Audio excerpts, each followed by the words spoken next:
Welcome to BND program. Today I will give you some tips to solve problems in mole concept and in some basic concepts in chemistry. So you have to go through these tips and to solve the problems. We will discuss the problems later. So in this video I will give you the tips only. So you have to note down all these tips. Later it will be helpful to you for solving your problems for NEET and JEE examinations, as well as for your +1 examination. First of all, we have to know some basic ideas about this chapter. And in this chapter, we are discussing about some laws of chemical combinations, mole concept, atomic mass, gram atomic mass, molecular mass, gram mole, gram molecular mass, then number of atoms, Avogadro number, atomic ratio, the concept of molar volume, Dalton's atomic theory, the empirical and molecular formula, etc. So to solve the problems, you have to study some tips and you have to memorize some points, formula, etc. So that will help you to solve the problems very easily. So for your entrance examination, that is NEET and JEE, as well as for your any other examinations like NDA, all these type of question may ask to solve the problems. For this, we have to memorize the tricks to solve the problems. So first of all, we have to think about atomic mass. So atomic mass is equal to average mass of an atom divided by 1/12 the mass of a carbon-12. You know average mass of an atom. So take the average mass of an atom, it will be given in a question, and you have to consider 1/12 the mass of carbon-12. So atomic mass is actually equal to average mass of an atom, because 1/12 the mass of carbon-12 is equal to 1. That is very simple. Then come to another one, average atomic mass.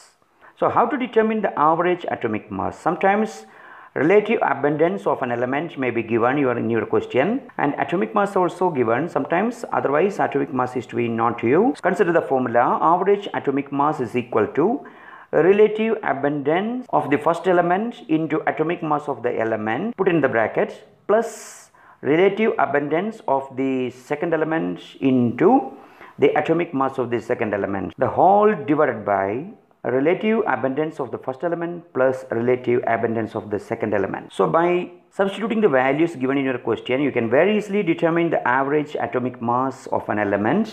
Then another formula is very simple, but one problem is there. You don't know one term. You think about that. Listen carefully first. Atomic mass is equal to equivalent mass into valency. So how to determine the equivalent mass? So equivalent mass is equal to atomic mass divided by valency. That is simple. Sometimes equivalent mass is given, so we can very easily determine the atomic mass provided valency is given.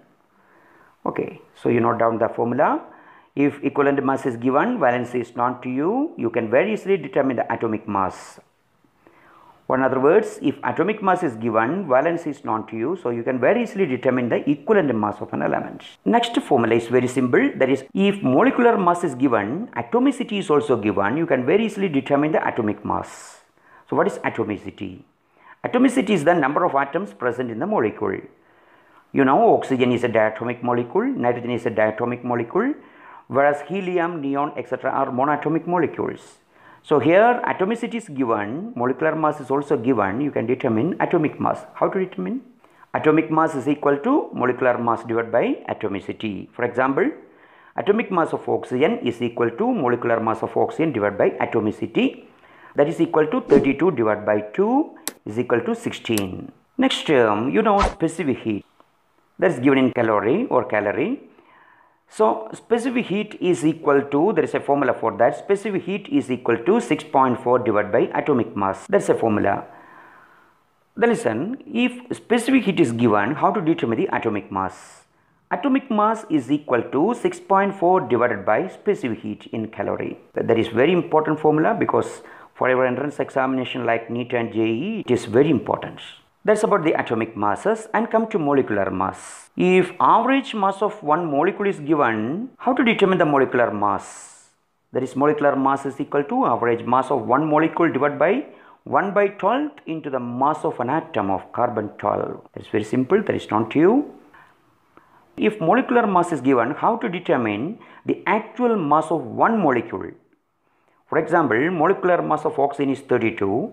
How to determine the actual molecular mass of one molecule of oxygen? Is it 32? Is it 32 gram? No. How to determine? If molecular mass of the molecule is given, how to determine the actual mass of one single molecule? So for that there is a formula. Actual mass of one molecule is equal to molecular mass into 1.66 into 10 raised to minus 24 gram. Once again, actual mass of one molecule is equal to molecular mass into 1.66 into 10 raised to minus 24 gram. So by applying this formula, you can very easily determine the actual mass of one molecule. One more problem is there. You know vapor density. If vapor density is given, how to determine molecular mass? So what's the relation between molecular mass and vapor density? Molecular mass is equal to 2 into vapor density. Or in other words, vapor density is equal to molecular mass divided by 2. That is very important formula because to solve the problems in empirical formula and molecular formula calculation, it is very important.